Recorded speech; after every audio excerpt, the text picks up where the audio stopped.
Buenas tardes, ¿cómo están? Espero que bien.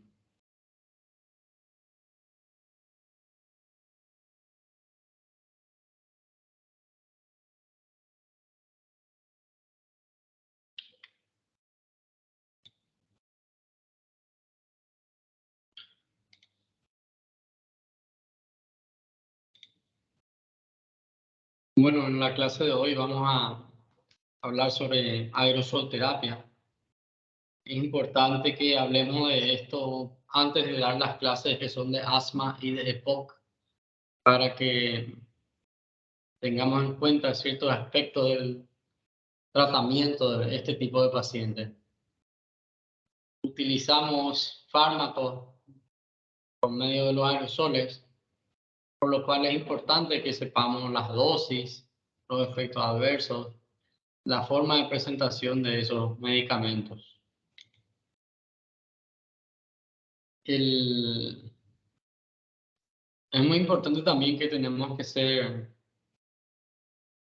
eh, ser un poco abiertos de mente y saber decidir cuál es el mejor tipo de dispositivo para nuestro paciente. Yo recuerdo que cuando, cuando empecé la residencia, un ratito acá quiero poner algo bien acá. Cuando empecé mi residencia, se había prohibido en el hospital que se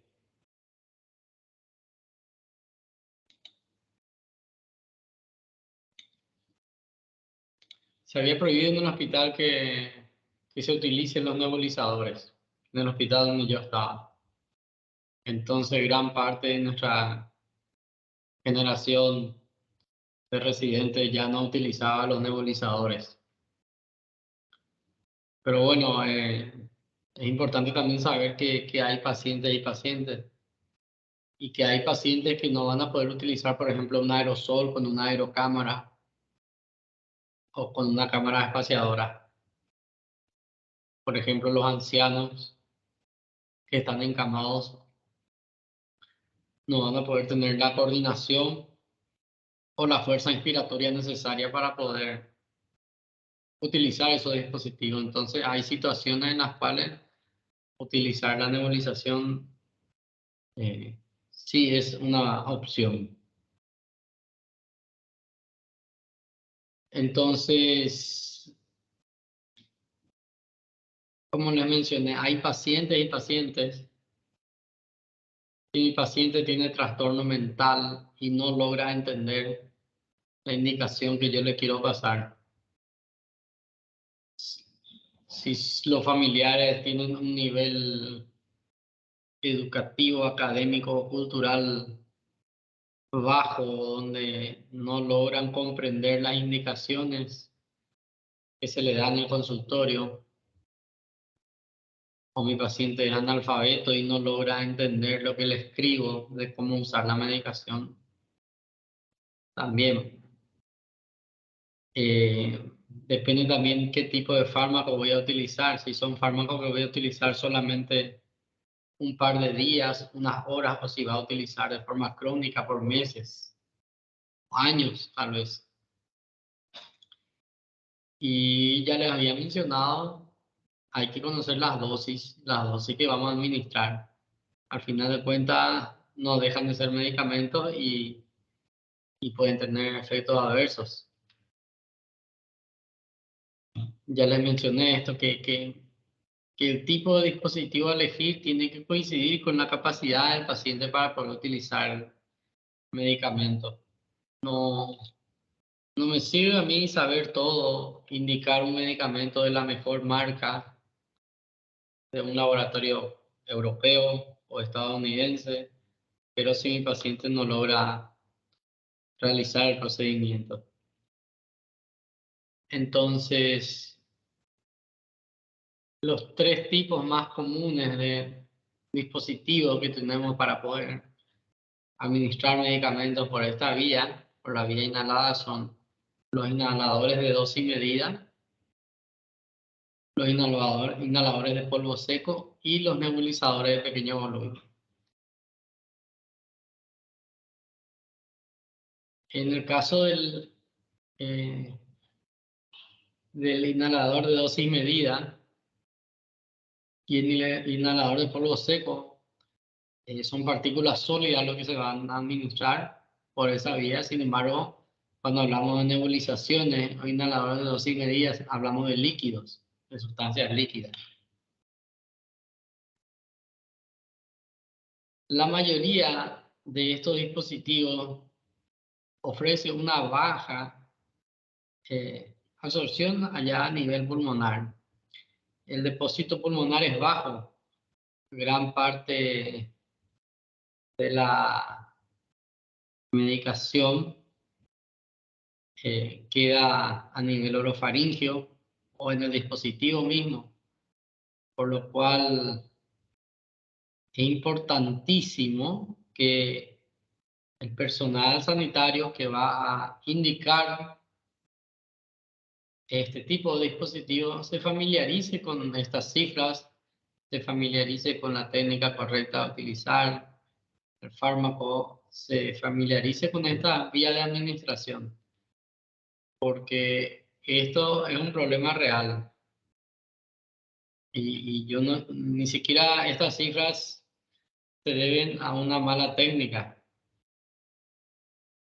Son cifras con una buena técnica de utilización de los dispositivos. Quiere decir que si mi paciente realiza una técnica inadecuada o una técnica incorrecta, el tratamiento no va a ser efectivo.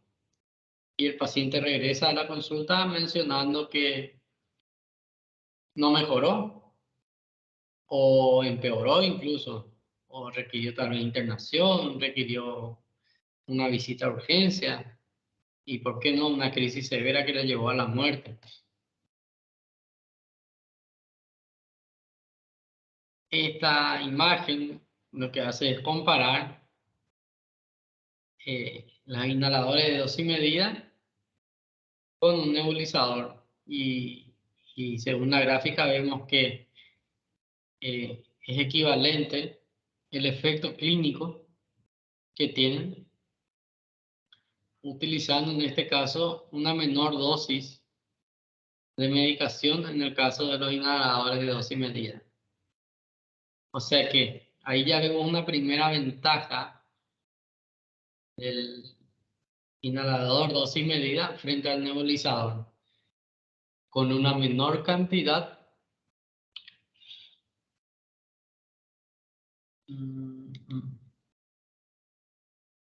vamos a ver un poquito acá. Vamos a ver, vamos a ver.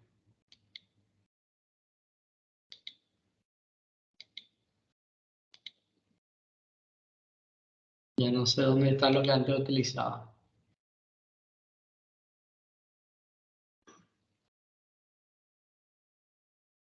Vamos a ver.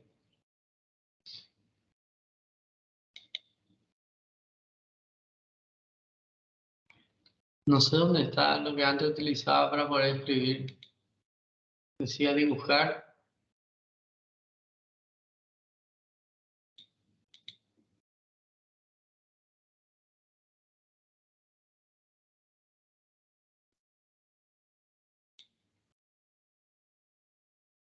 No recuerdo.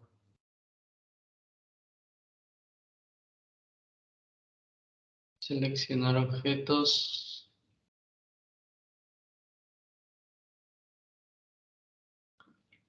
No recuerdo, no recuerdo. Bueno, a ver, a ver, a ver.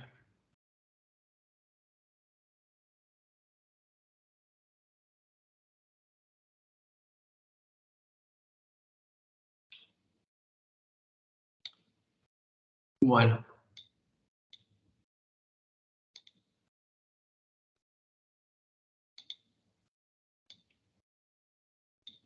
con una menor dosis del inhalador dosis medida, tenemos el mismo efecto terapéutico, medido en este caso por la función pulmonar, volumen expiratorio forzado en el primer segundo. Entonces ahí, como les dije, ya vemos la primera ventaja del inhalador dosis medida frente al nebulizador. Bueno, si hablamos de nebulizadores, tenemos que ver las ventajas. Una de las primeras ventajas es que se puede usar más de una droga en el mismo momento de la nebulización. Se pueden mezclar dichas drogas, también es una ventaja. Pueden ser utilizados con patrón respiratorio normal, o sea que el paciente no tiene que hacer ningún esfuerzo para realizar procedimientos, no tiene que hacer una inspiración profunda, o no tiene que hacer la apnea, o no tiene que hacer ningún tipo de esfuerzo. Son útiles en todo tipo de pacientes. No requiere una pausa inspiratoria, como les dije, para mejorar la eficacia. Y se pueden también modificar las concentraciones de las drogas, cosa que no se puede hacer en el inhalador de dosis medida, que como su nombre lo dice, la dosis es medida. Entonces, esas son las ventajas de utilizar un nebulizador.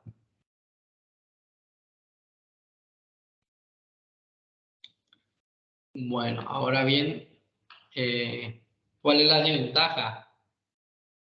El tiempo de tratamiento, que es muy largo. O sea que yo utilizo un inhalador de dosis medida, por ejemplo, y hago 2 puffs o 2 disparos y tardo menos de 30 segundos para eso. Sin embargo, desde el momento que utilizo un medicamento con un nebulizador, yo sé que pueden pasar 5, 7, 10 minutos para que termine el primer esquema de nebulización.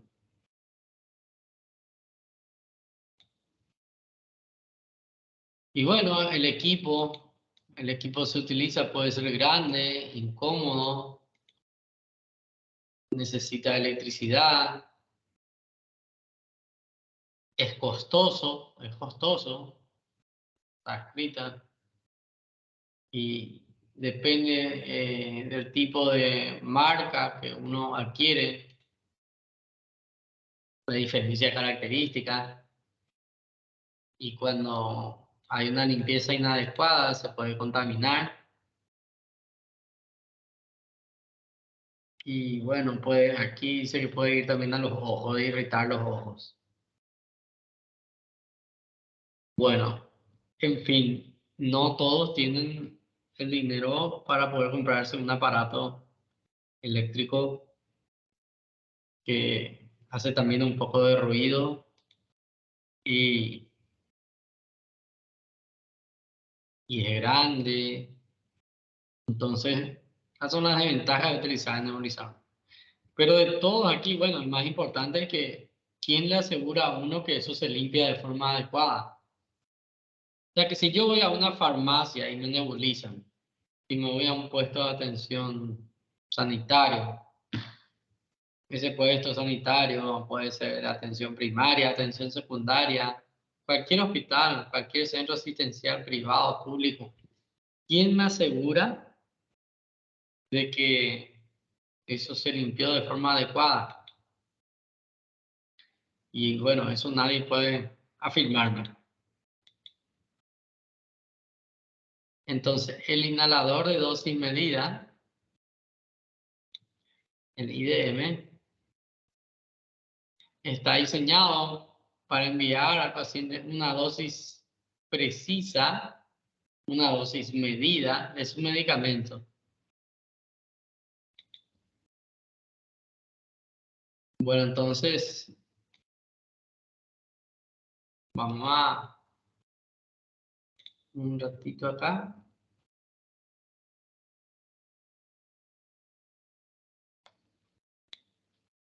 Ya, este sería el inhalador de dosis medida, conocido de forma simple como aerosol, el inhalador de dosis medida, que trae su envoltorio de plástico y por dentro trae el depósito, perdón, el frasco que tiene el medicamento insertado en él.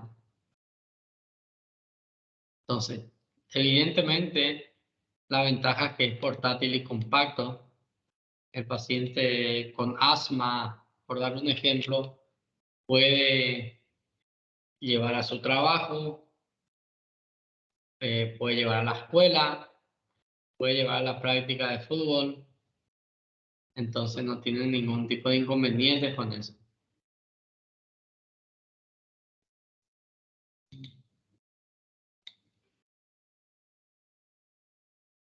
El tipo de tratamiento es corto, o sea que esos aerosoles, esos disparos son muy cortos, llevan menos de 30 segundos para realizar.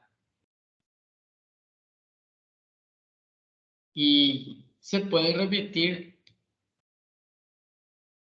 varias veces la medicación y sabemos que van a estar con las mismas cifras, porque como viene la dosis medida, yo sé que si cada puff de medicamento tiene 100 microgramos de salbutamol, perdón, que cada medicamento, cada puff del salbutamol tiene 100 microgramos de la droga, sé que si hago 5 disparos son 500 microgramos, o sea, por cada disparo las dosis son reproducibles. Y bueno, acá vemos la desventaja, la coordinación, mano, respiración, no le sale bien a todos. Requiere un patrón inhalatorio apropiado, o sea que si vamos a utilizar como corresponde, le tengo que pedir al paciente que saque todo el aire, le pido al paciente que saque todo el aire y que cuando va a empezar la inspiración, en ese momento él tiene que hacer el disparo y luego sostener la respiración.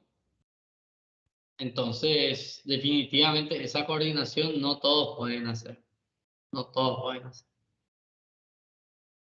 Y cuando yo sé si es que está vacío mi dispositivo IDM. O sea que es difícil determinar cuando está vacío.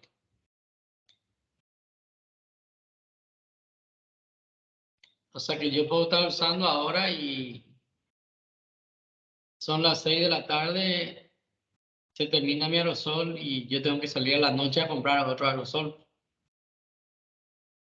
Ese es un problema cuando uno no sabe qué cantidad de medicamento queda por dentro. Este es un gran problema. La mayor parte de la medicación queda en orofaringe cuando se utiliza el IDM de forma directa. Esa impactación orofaringea disminuye cuando se utiliza un espaciador o una aerocámara. Si yo no agito bien el IDM, también disminuye la dosis de la droga. Y bueno, ¿quién no me asegura que esa boquilla del IDM no está lleno de secreción o resto de alimentos, de lo que me quiera, de lo que pueda tener? ¿Será que utilizó otra persona? La verdad que esto tiene que ser de uso individual, pero no siempre podemos garantizar eso.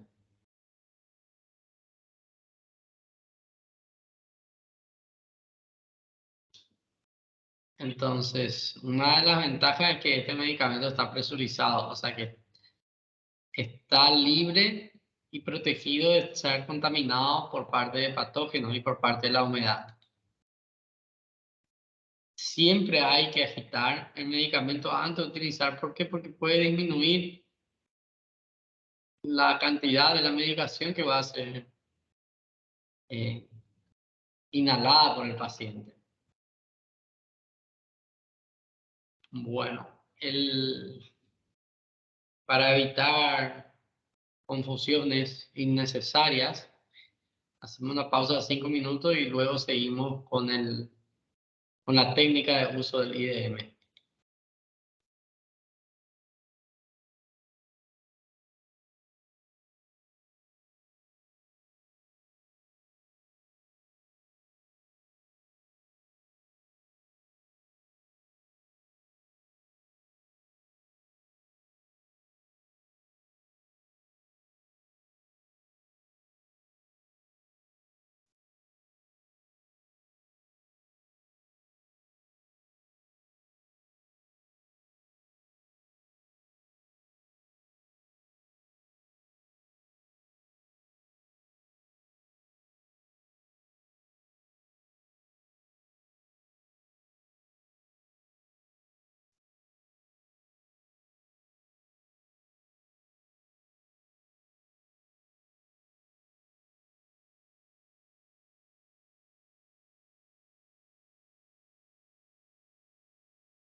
Bueno, aquí le tenemos a nuestro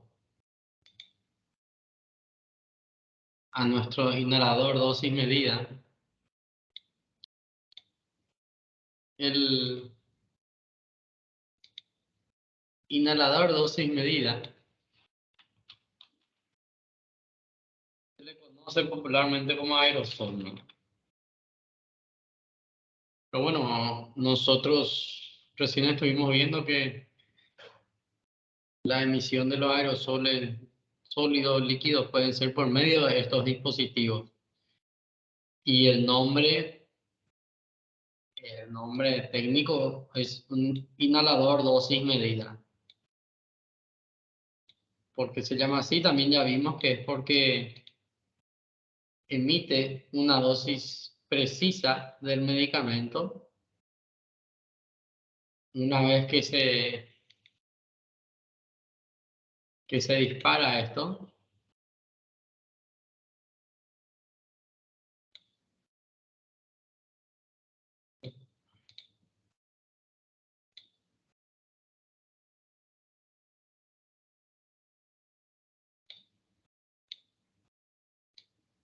una vez que se realiza ese disparo, por ejemplo, yo sé que ahí están saliendo 100 microgramos de salbutamol o 200 microgramos de budesonide. Entonces, la dosis es precisa.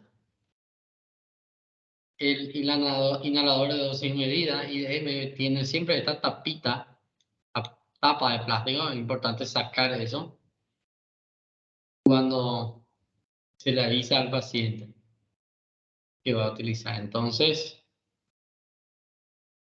el IDM siempre tiene que estar a temperatura ambiente, idealmente.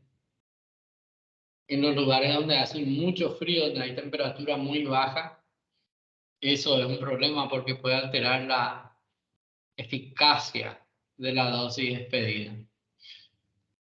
Hay que sacar la tapa de la boquilla. Hay que sacar la tapa de la boquilla. Se refiere a esta tapa.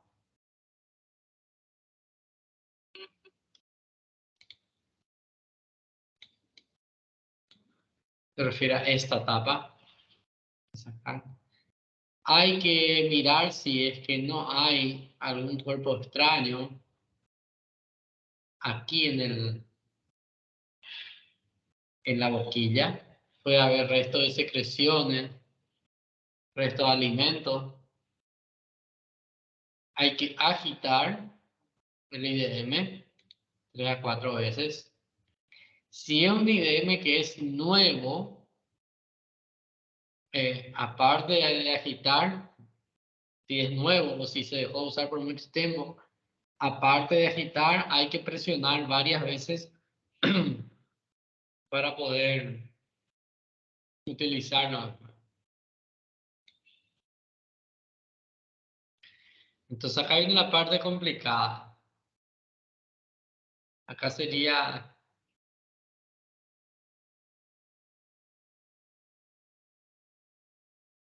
prácticamente la parte más argela. Vamos a ver, vamos a cambiarle de color.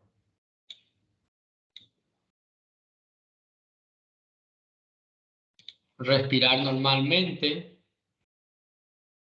abrir la boca. Cuando se abre la boca, hay que abrir la boca de forma completa para que la lengua no obstruya el IDM.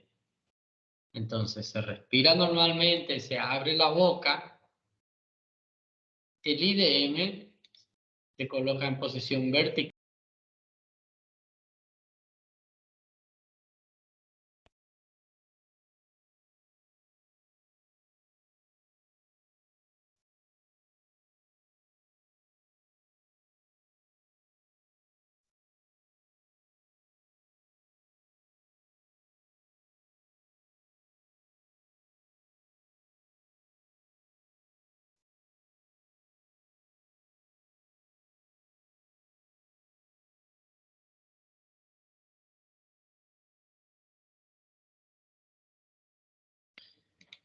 El IDM se coloca en posición vertical.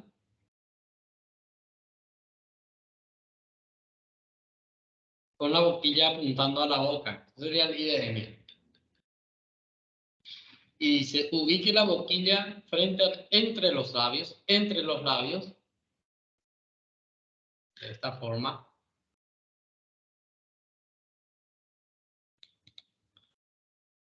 O frente a la boca abierta a 4 centímetros, dice.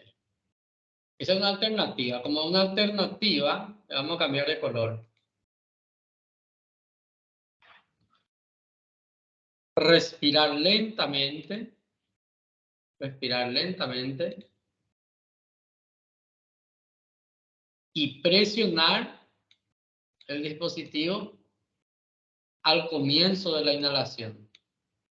En el momento que yo tengo entre mis labios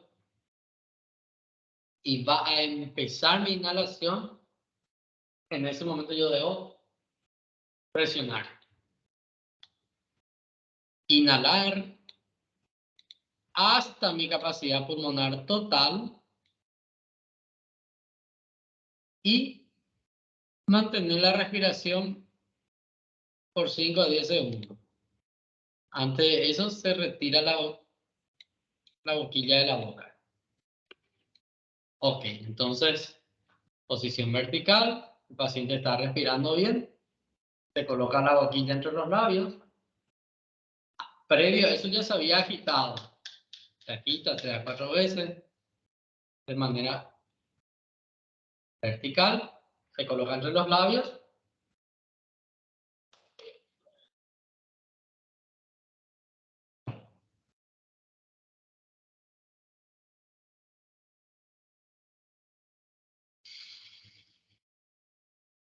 Y se suelta. Bueno, esa es la técnica de uso del inhalador dosis medida. Y ahora quiero que recuerden lo siguiente.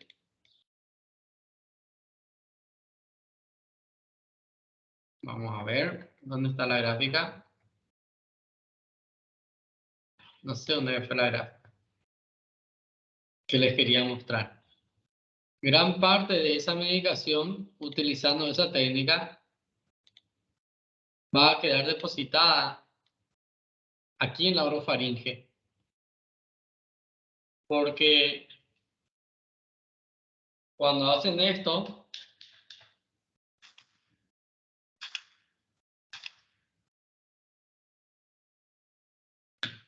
ese jato de aerosol se va con mucha fuerza.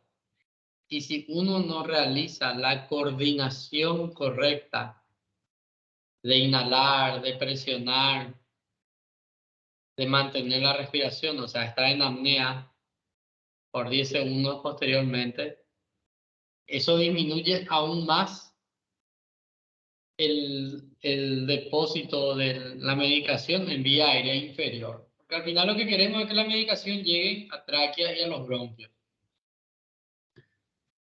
Bueno, vamos a ver.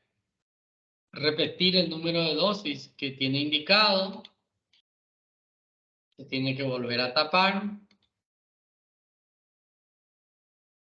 Y acá hay una aclaración. Si el IDM contiene corticoides, porque el paciente requiere de eso, hay que enjuagar la boca con agua o enjuague bucal luego de la dosis.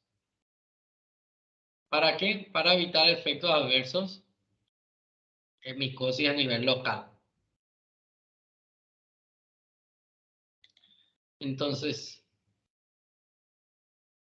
existen algunos IDM que traen un contador de la dosis. ¿Cuántas dosis les quedan? Pero la mayor parte de estos dispositivos los traen los inhaladores de polvo seco. Eso vamos a ver enseguida. Entonces, hay accesorios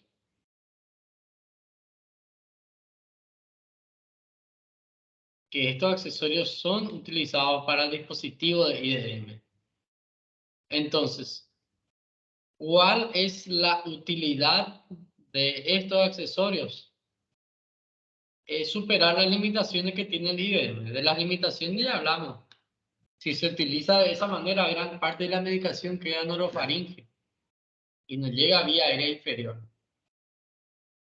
Entonces, tenemos los espaciadores o cámaras de retención que no son más que tubos que permiten una distancia entre la boca y el inhalador.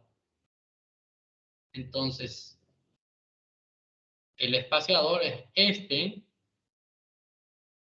un tubo que ayuda para disminuir el depósito de la medicación a nivel orofaringeo. Se inserta la boquilla del aerosol, en este caso a este nivel, y en este otro extremo colocamos la boca. O incluso hay espaciadores que tienen mascarillas de boca y nariz. De todos modos, nosotros sabemos que la aspiración hay que hacerlo por la boca y no por la nariz. Entonces, otros accesorios, aparte de las cámaras espaciadoras, son las aerocámaras. Y las aerocámaras es un espaciador, pero que contiene una o más válvulas. ¿Qué función cumple esas válvulas? Contiene el aerosol dentro del dispositivo hasta que el paciente inhale. Entonces, se permite tener un mayor rango, por llamarlo así, de error del paciente, ya que se va a activar la medicación una vez que el paciente realice la inspiración. Antes de eso, la medicación queda adentro de la aerocámara. Entonces, aquí vemos una aerocámara y acá muestra la válvula, tiene una válvula. Entonces, aquí le hago una aclaración. El aspecto puede ser el mismo tanto de una cámara espaciadora como de una aerocámara. Me refiero al aspecto externo. Son prácticamente lo mismo. O sea, yo no logro ver acá dónde está la válvula, acá tampoco. Pues bien, si yo veo, bueno, en primer lugar me van a vender el dispositivo y yo voy a solicitar. No es lo mismo una cámara espaciadora que una aerocámara. Y eso me van a la hora de comprar en una farmacia, yo tengo que pedir lo que yo quiero. Si yo necesito una aerocámara, pues ya sabemos que las aerocámaras traen válvulas. Y esa es su ventaja por sobre las cámaras espaciadoras. Y acá es importante mencionarle algo. ¿Por qué utilizar una cámara espaciadora en vez de una aerocámara? Y bueno, la cámara espaciadora es simplemente un tubo. ¿Por qué utilizar? Recuérdense también que no todos los pacientes tienen condiciones de poder adquirir una aerocámara. Hay pacientes que ni siquiera tienen condiciones de adquirir una cámara espaciadora que es más barata. Entonces tenemos muchos pacientes que incluso improvisan para su cámara espaciadora utilizando botellitas de gaseosa. Que le cortan la parte del pic de la punta de la botella para colocar ahí la aerocámara perdón, para colocar ahí el IDM y le cortan la parte de la base de la botella para colocar por la boca y utilizarlo de esa manera.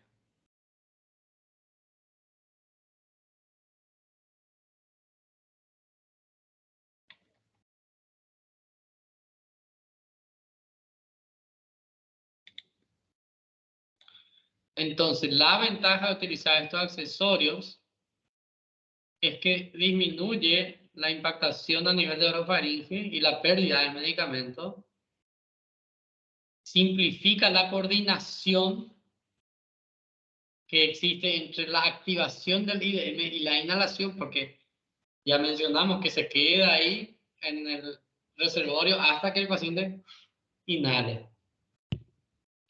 Entonces, también permite que se pueda utilizar un IDM en una urgencia, por ejemplo.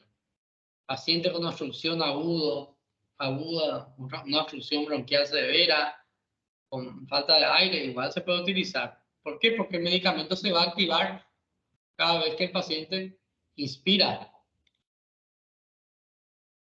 Desventaja es gigante. Nadie quiere usar.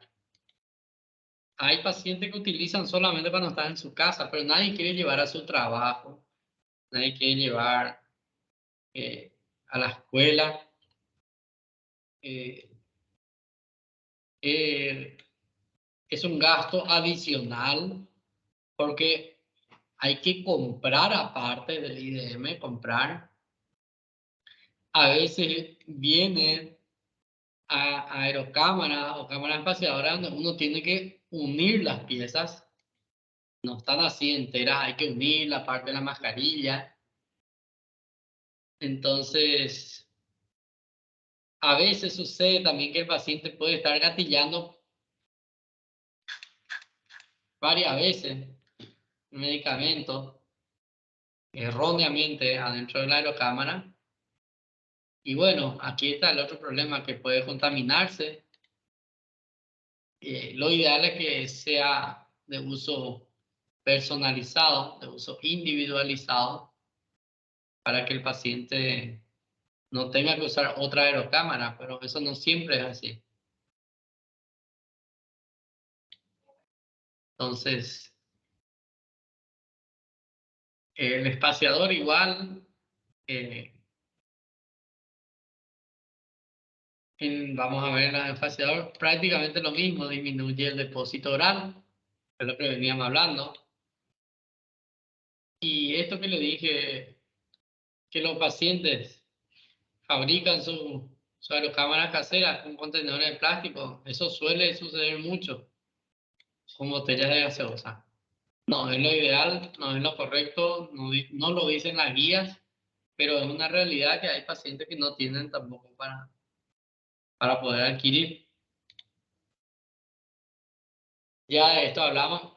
Decir aerocámara con válvula es redundar, porque las aerocámaras justamente son las que tienen válvulas. Y entonces lo que hace esa válvula es prevenir el escape de la medicación hasta que empiece la inspiración.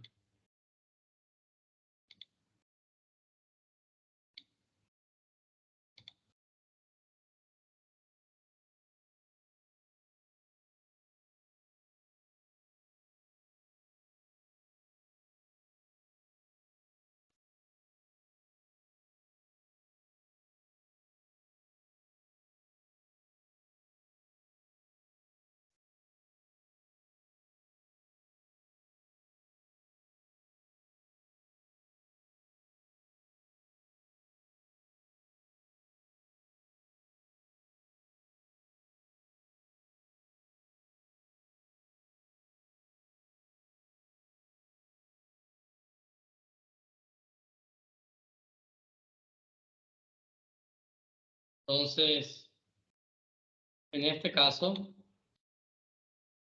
aquí por ejemplo tenemos el IDM.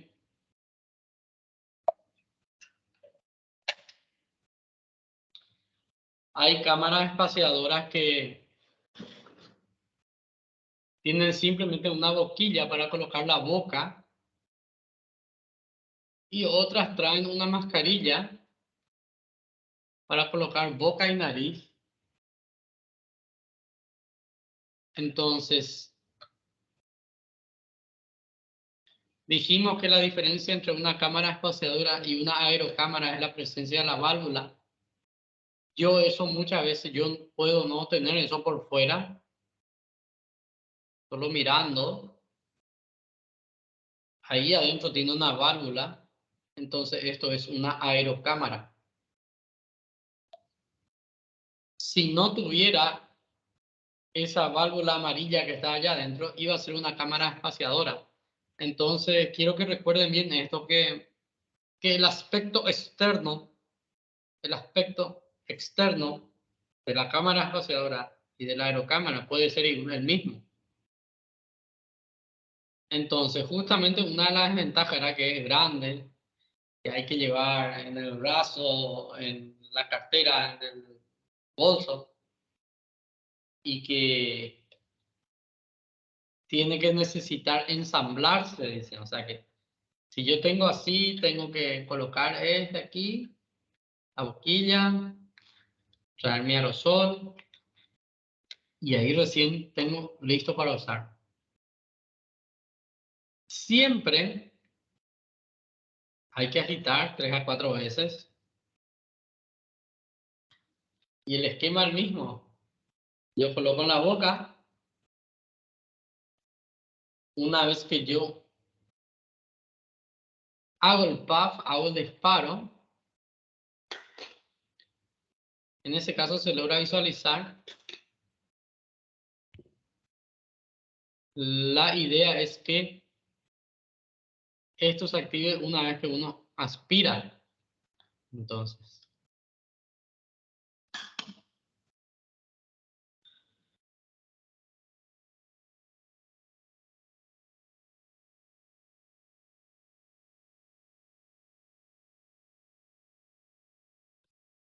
entra por la boca, 10 segundos de apnea, sale por la nariz. Yo utilizo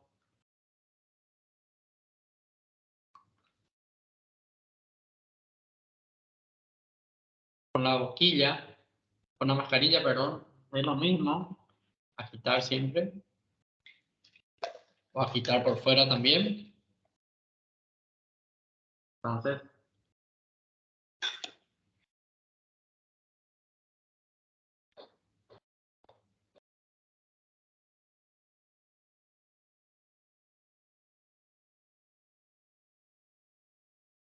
ya. Bueno, y aquí tenemos un problema. Yo creo que esto, aquí definitivamente no es una válvula o esta válvula ya dejó de funcionar. Porque ustedes se dieron cuenta que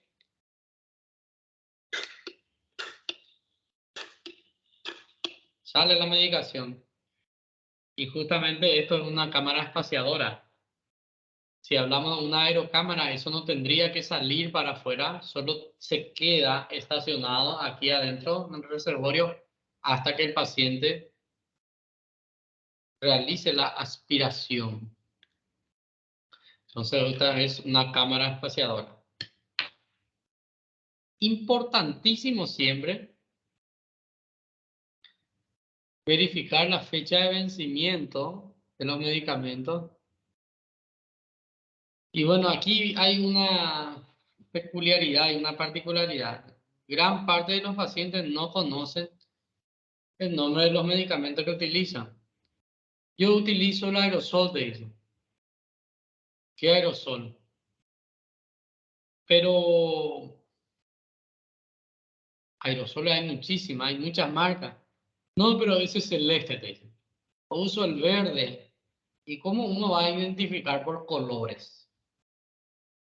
Uno identifica por nombre de fármacos. Entonces, esa es una dificultad con la cual se van a encontrar siempre. Porque para el paciente el aerosol es aerosol nomás. El IDM, mal llamado aerosol por los pacientes, es aerosol. Para ellos es algo único. Y, y bueno, ese es un gran inconveniente. No saben bien cómo utilizar, no conocen la dosis de su medicamento, no saben si su medicamento ya está vencido. Otro problema es que muchos de los pacientes ni siquiera le consideran medicamento al aerosol. ¿Está usando algún medicamento? No. Anotan la ficha. No utiliza ningún medicamento. ¿Usted alguna vez ya utilizó un aerosol? Sí, yo uso 3 veces al día. Entonces sí está utilizando medicamentos, solo que para el paciente eso no es medicamento.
Bueno, volvemos. Entonces, ¿hay alguna duda sobre el IDM? IDM, inhalador, dosis, medida.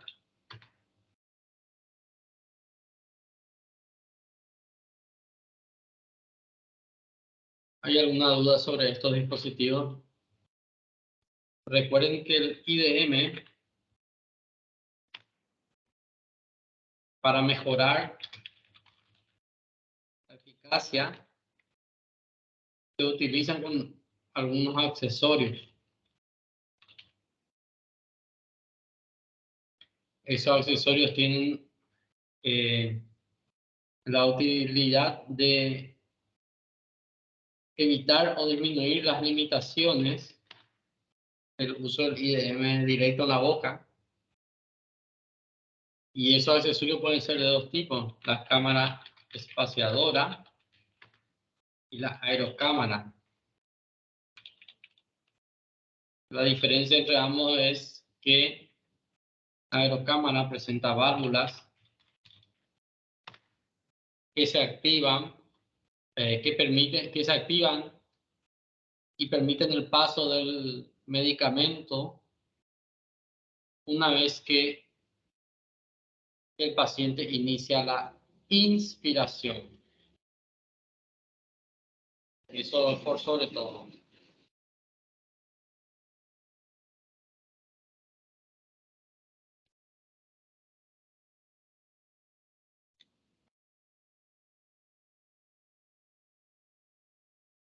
Bueno, y acá tenemos los inhaladores de polvo seco. Los inhaladores de polvo seco pueden tener diversos nombres.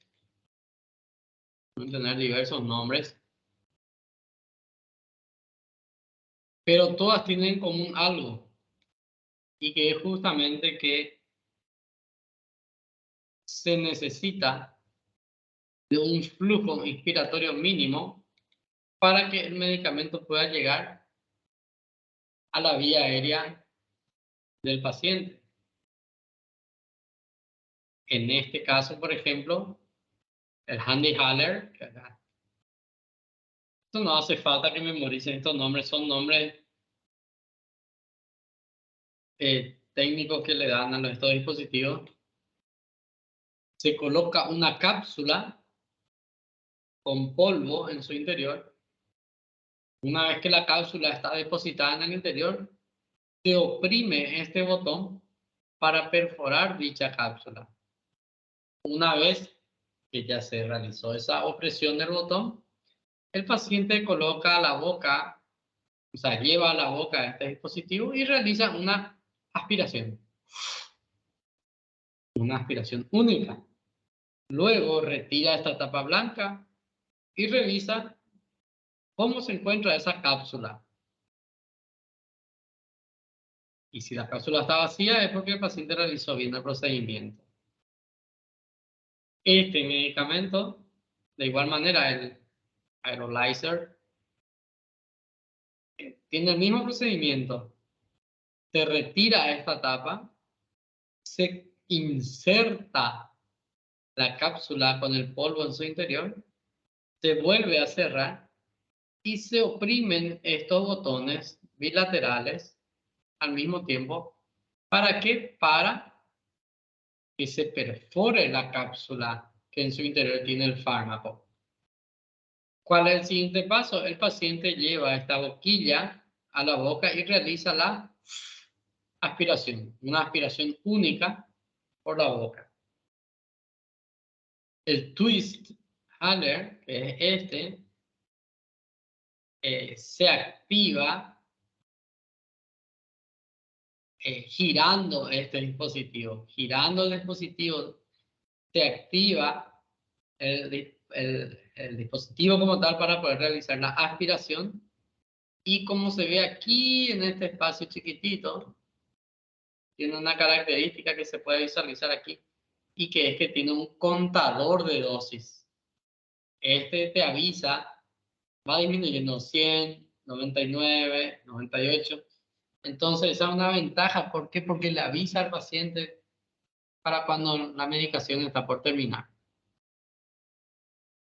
Después está el formato del disco, el discus. Con el disco hay que girar. El dispositivo tiene una pequeña ranura aquí que hay que girar para que se pueda activar. Y el procedimiento es el mismo. Aspirar por la boca. Una expiración rápida, profunda, y es lo que envía la medicación a nivel de vía aérea. Ventaja, chiquitito, fácil de llevar a cualquier lado, tiene un contador de dosis incorporado, está activado por la inhalación y es rápido para preparar y administrar. O sea que es rápido, no requiere mucho protocolo. Entonces, y acá le quiero hacer recordar de algo. Los inhaladores de polvo seco no requieren los accesorios que sí requieren los IDM, en este caso la cámara espaciadora y la aerocámara. No requieren eso.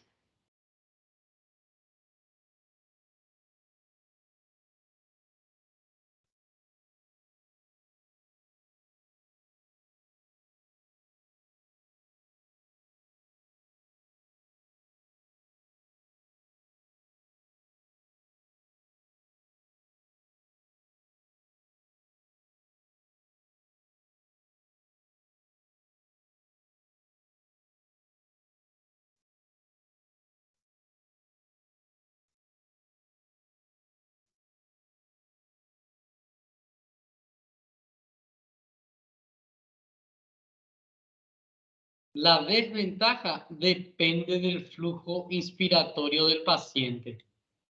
O sea que si mi paciente está debilitado, está con una patología aguda en urgencias, yo necesito administrar un medicamento con inhalador de polvo seco, y mi paciente apenas está respirando, no va a ser factible.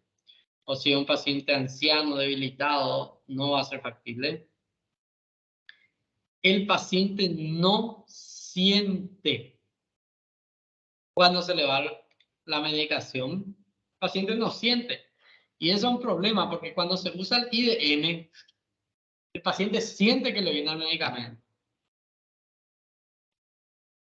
Entonces el paciente cree que le hace más efecto. Sin embargo, con el inhalador de polvo seco sucede lo contrario. El paciente no siente cuando el medicamento llega a su vía aérea y por ese motivo cree que es menos efectivo. Otra desventaja que impacta en la orofaringe, eso ya habíamos mencionado. Los inhaladores de polvo seco hay que mantenerlos lejos de la humedad. Ese es un gran problema porque se puede inactivar el fármaco. Entonces, en lugares muy húmedos, evitar utilizar este tipo de dispositivo. Y bueno, este es el otro problema, que solo un grupo de fármacos pueden ser utilizados por esta vía.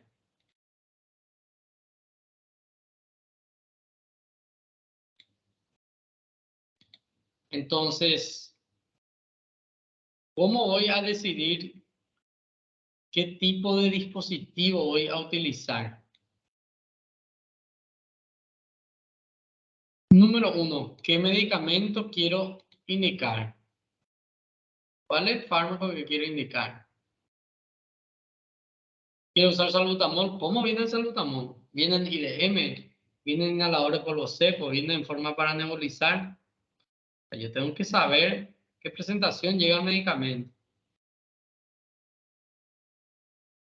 Número 2, según la edad de mi paciente y según el ámbito clínico ¿Qué dispositivo puedo utilizar correctamente en mi paciente? ¿Es un anciano de 94 años con problemas mentales o con demencia senil o con debilidad propia de la edad y algunas patologías? No va a poder usar un IDM, por ejemplo, o sea, un inhalador de polvo seco. ¿Será que va a poder utilizar el IDM? No sabemos, habría que probar. El ámbito clínico, dice. Yo estoy en un servicio de urgencias. En la urgencia donde yo estoy, en un puesto, yo cuento con el nebulizador. No cuento con otro tipo de dispositivo. ¿Qué voy a utilizar? Y evidentemente voy a utilizar lo que tengo. Entonces depende mucho de eso también. ¿Será que mi paciente tiene un seguro social o un seguro privado que le permite reembolsar el monto que él paga por estos medicamentos? ¿O será que el paciente tiene algún tipo de seguro que le ofrece este tipo de medicamentos? Importante saber. ¿Es o no es eh, la capacidad económica de mi paciente un problema? Si eso no es un problema, el paciente y el médico eligen la medicación que quieran. Pero para pacientes con problemas económicos sabemos que no puede elegir lo que quiere, sino que tiene que elegir lo que puede. Entonces depende mucho también de eso. ¿Será que si yo tengo dos medicamentos, por ejemplo, un paciente asmático de POC, será que eso se puede usar el mismo tipo de dispositivo? Por ejemplo, si quiero administrar salbutamol con budesonide, o salbutamol con ipratropio, o fenoterol con ipratropio, o formoterol con budesonide, ¿será que viene en el mismo dispositivo? De esa manera, yo utilizo una sola vía de acceso, un solo tipo de dispositivo para dos medicamentos. Me conviene, le conviene al paciente. Le conviene al paciente, le conviene al médico, porque evidentemente la idea siempre es que el paciente mejore.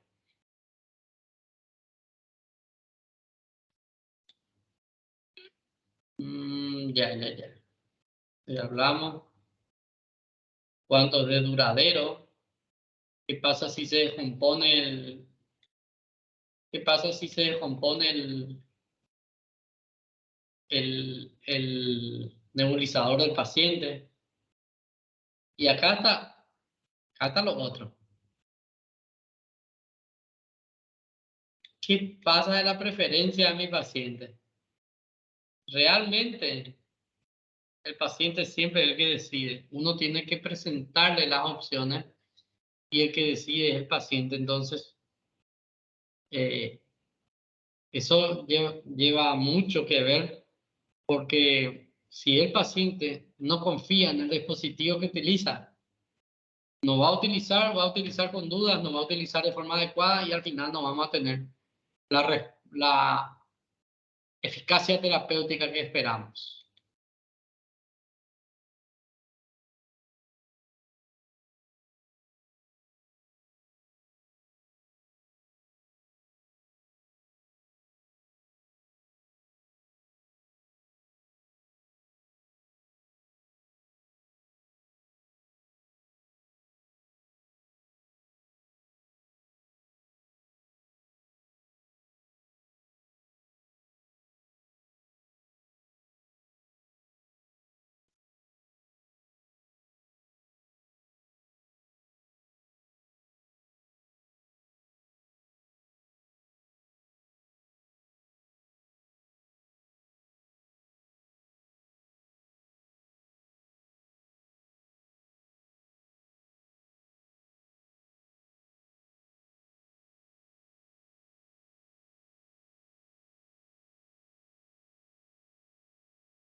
Bueno, seguimos aquí con la clase.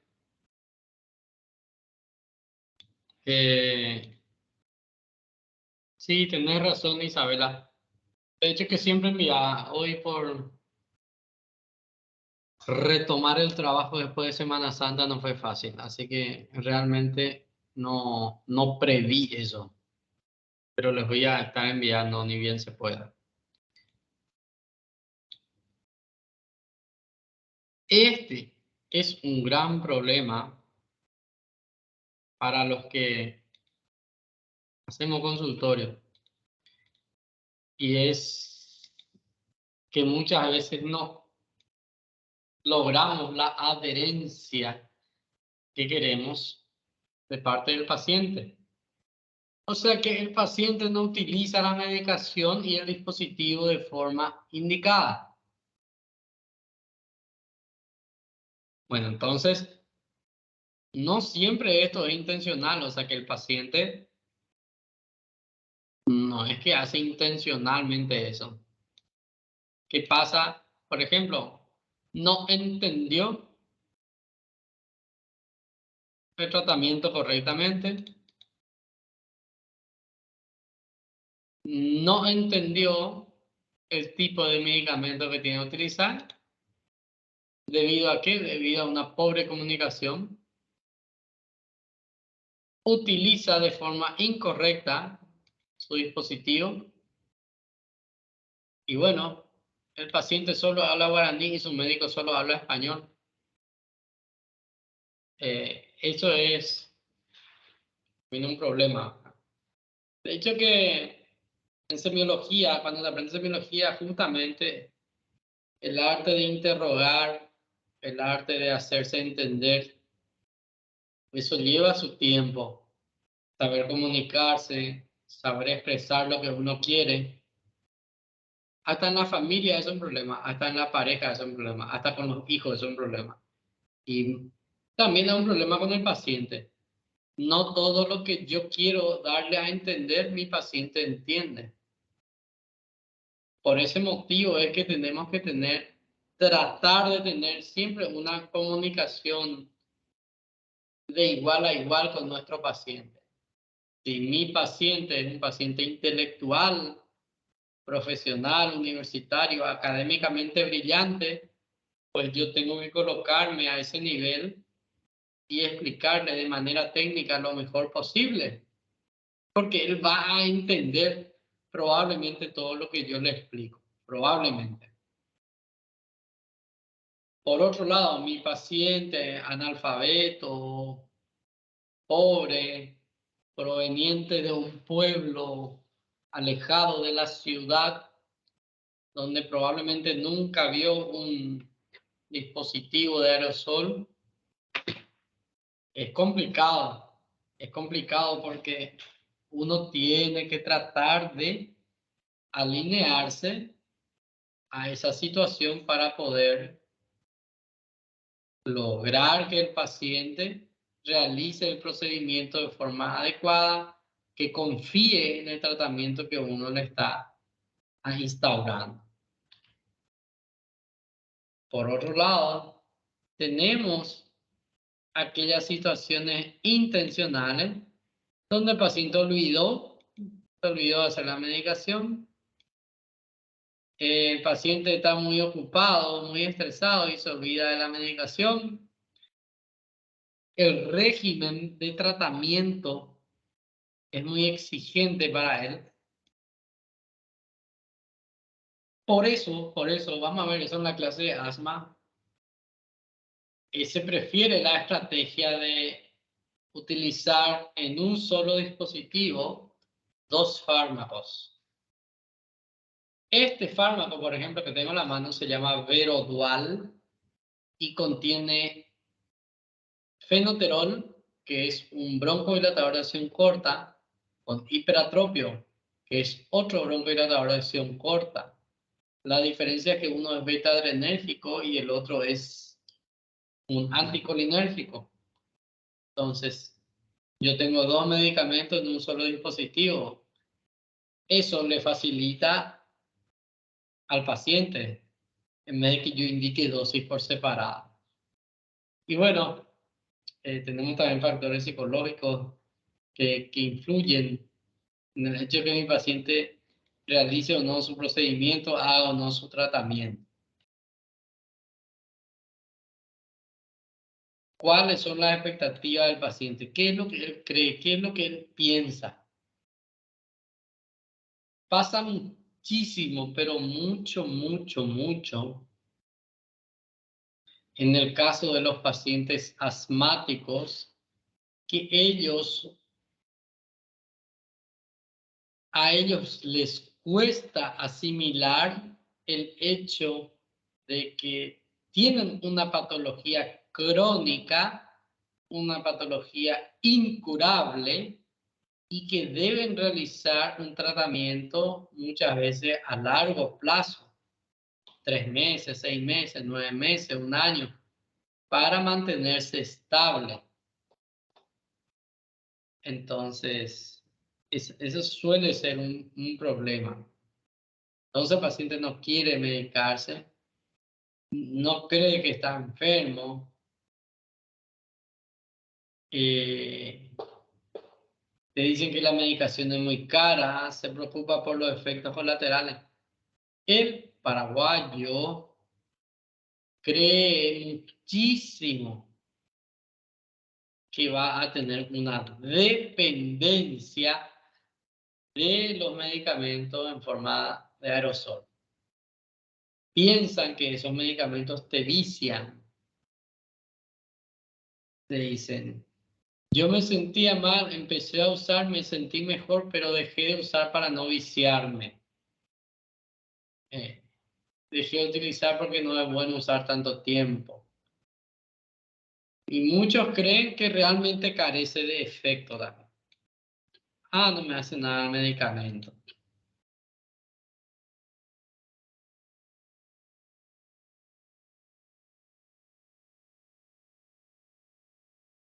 Entonces, siempre en el consultorio uno tiene que tener un aerosol, perdón, un dispositivo en aerosol, lo que más se utiliza es el IDM, con una cámara espaciadora o una aerocámara y practicar por uno mismo para mostrarle al paciente.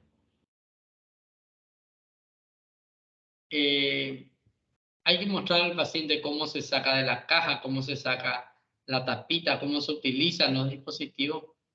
Incluso puede ser con una lista de cotejo, o sea que el paciente va marcando lo que ya hizo. Tenemos que entregar de forma escrita la prescripción sobre cómo utilizar el dispositivo. Tenemos que hacer practicar al paciente y tenemos que ver cómo está haciendo el paciente. Porque si no vemos, el paciente dice, ¿está usando tu aerosol? Sí. ¿Está utilizando tu aerocámara? Sí. ¿Usas bien? ¿No tenés problema? No, no tengo problema. A ver, mostrame. Y cuando el paciente muestra, resulta ser que el procedimiento no es el más adecuado.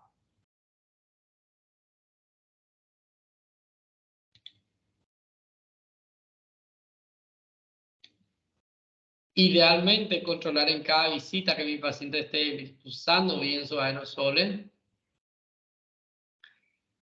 Y si yo tengo síntomas que no están controlados, yo tengo que pensar, bueno, puedo pensar también, ¿será que me equivoqué de diagnóstico? Puedo pensar también en eso, ¿será que me equivoqué de diagnóstico? ¿O será que mi paciente no está utilizando de manera correcta los aerosoles? Puede pasar eso. Pasa mucho eso.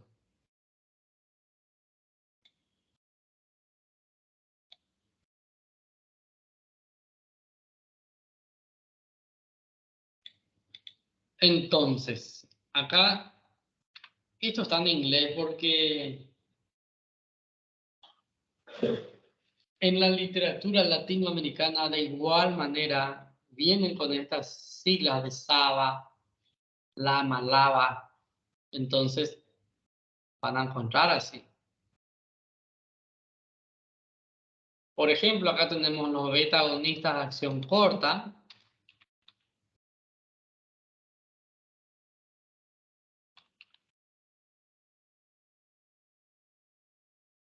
Que son medicamentos que sirven para aliviar los síntomas. Son también conocidos como medicación de rescate.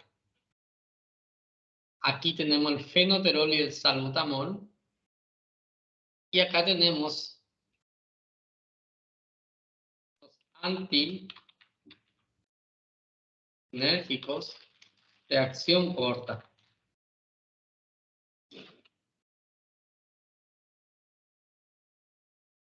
¿Dónde está el ipratropio?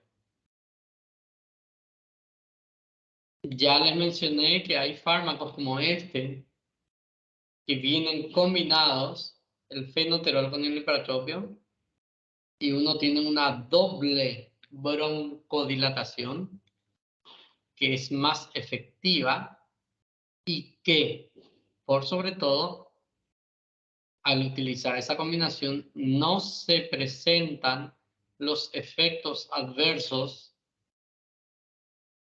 del, en este caso, el salbutamol o fenoterol, que son beta-agonistas de acción corta. La mayoría de las veces que el paciente refiere tener algún efecto adverso con estos fármacos son los temblores y las palpitaciones. ¿Cómo voy a limitar o eliminar dicha molestia? Utilizando, le cambio el medicamento, utilizo ipratropio como monodroga o le agrego el ipratropio a su salbutamol o a su fenoterol. Y de esa manera se bloquean dichos efectos indeseados. Entonces, como les mencioné, la mayoría de las veces estos efectos adversos tiene el paciente. ¿Qué significa? No tiene que usar broncodilatador de acción corta. Claro que tiene que hacer. ¿Cómo soluciono su molestia? Le agrego ipratropio. Entonces utilizo salbutamol con ipratropio o fenoterol con ipratropio en el mismo dispositivo. O utilizo ipratropio como monodroga. Acá nomás para que tengan idea, en el frasquito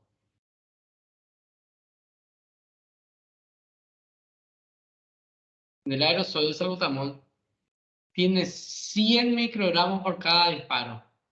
Cada vez que uno hace el PAF o hace el disparo, ahí se fueron 100 microgramos de salbutamol.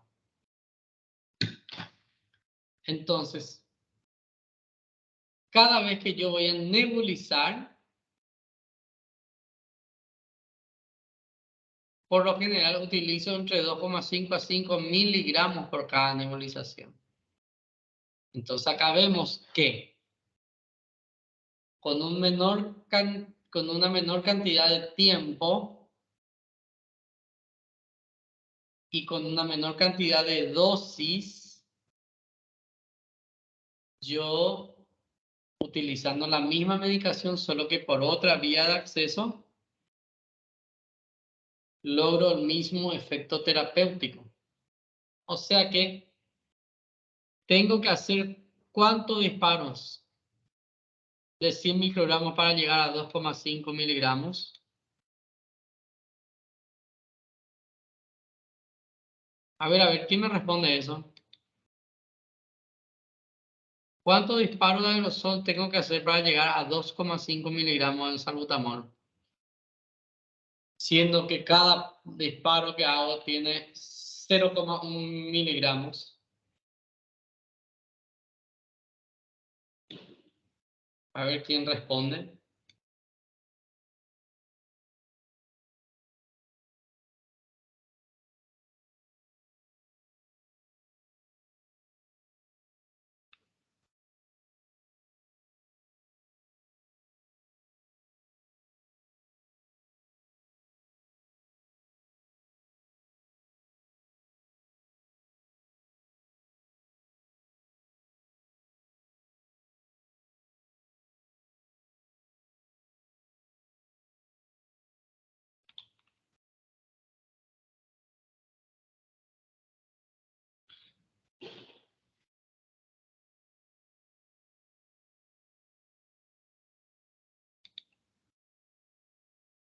Bueno, cuando tengan la respuesta me avisan. Lo cierto es que la idea central es que utilizando el IDM con una menor cantidad de dosis logro el mismo efecto terapéutico. Menor cantidad de dosis significa muchas veces menor cantidad de efectos adversos, menor costo para el paciente.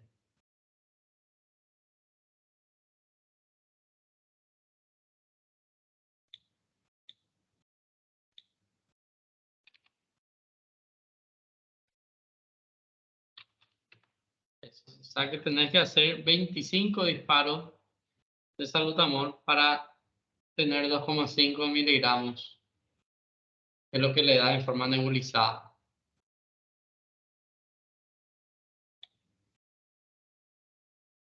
Entonces, el hipratropio, que es un anticolinérgico de acción corta, generalmente no tiene efectos adversos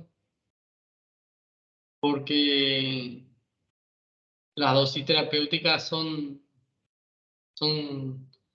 muy nobles con los efectos adversos. Entonces, prácticamente no hay gran cosa que decir. Entonces, viene combinado con Viven, justamente este es el ejemplo de una marca, cuando el hipratropio viene combinado con el salbutamol. Pues tenemos aquí los corticoides inhalados, donde tenemos la budesonida, fluticasona, clometasona. Y es importante acá saber que estos corticoides inhalados tienen dosis bajas, dosis media y dosis alta para adultos y para el sector pediátrico. Adultos y sector pediátrico. Yo puedo elegir cualquiera de estos corticoides inhalados toda vez que yo respete este esquema de dosis baja, dosis media y dosis alta, donde voy a manejarme según mis criterios. Esto tiene mucha utilidad por sobre todo en los pacientes con asma bronquial y eso vamos a ver en la clase de asma. Los broncodilatadores de acción prolongada, así como había los beta-adrenérgicos de acción corta, tenemos los beta-adrenérgicos de acción prolongada, que son el salmeterol y el formoterol. No confundirse con fenoterol, con formoterol. Fenoterol es de acción corta. Y tenemos el hipratropio, que es un anticolinérgico de acción prolongada. Al ser prolongado se utiliza menos cantidad de veces en el día. En el caso del tiotropio, una vez por día. El montelukast es un antagonista al leucotrieno, no viene en forma de aerosol y está ahí porque se utiliza en el tratamiento de asma y rinitis. Esos corticoides inhalados que estuvimos mencionando ayudan muchísimo a los pacientes con obstrucción bronquial, ayudan a disminuir los síntomas, mejoran la capacidad pulmonar, disminuyen las crisis, mejoran la calidad de vida y logran eso utilizando de forma crónica. Y acá viene una aclaración.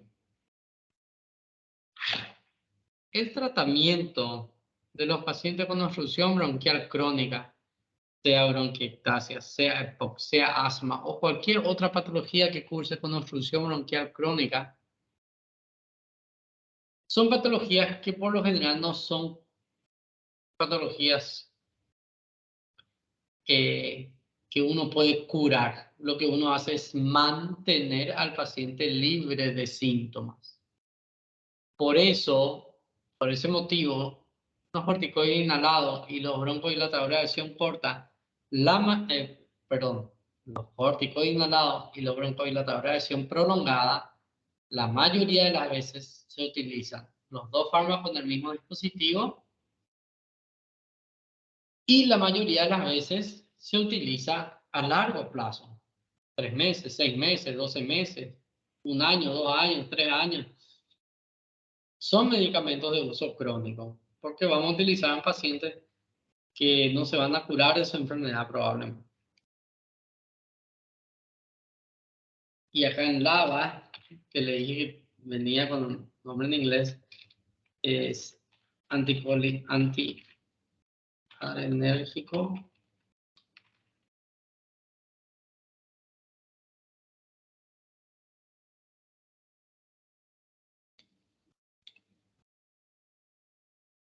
De acción prolongada o de acción larga, como quieran llamarle. Entonces, la mayoría de las veces, los beta-adenérgicos de acción prolongada, donde está por ejemplo el salmeterol, se usa combinado con un corticoide inhalado en el mismo dispositivo y prácticamente cumplen las mismas funciones, en el sentido que la respuesta clínica se evidencia por medio de síntomas controlados, función pulmonar mejorada, disminuyen las crisis del paciente. Y acá hay una parte muy importante.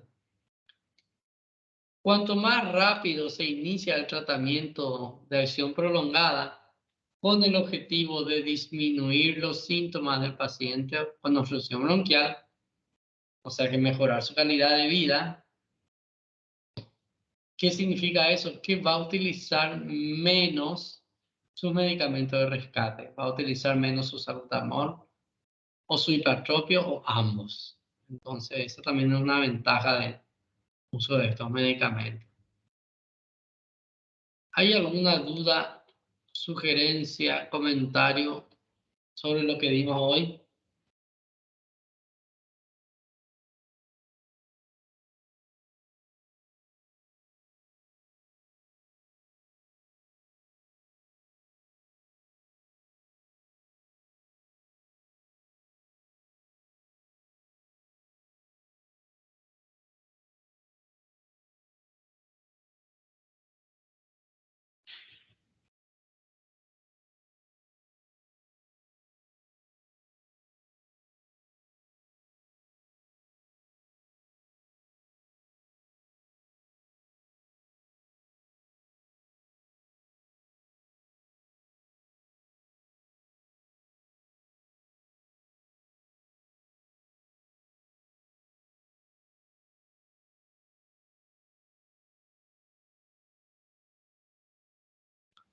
Ok.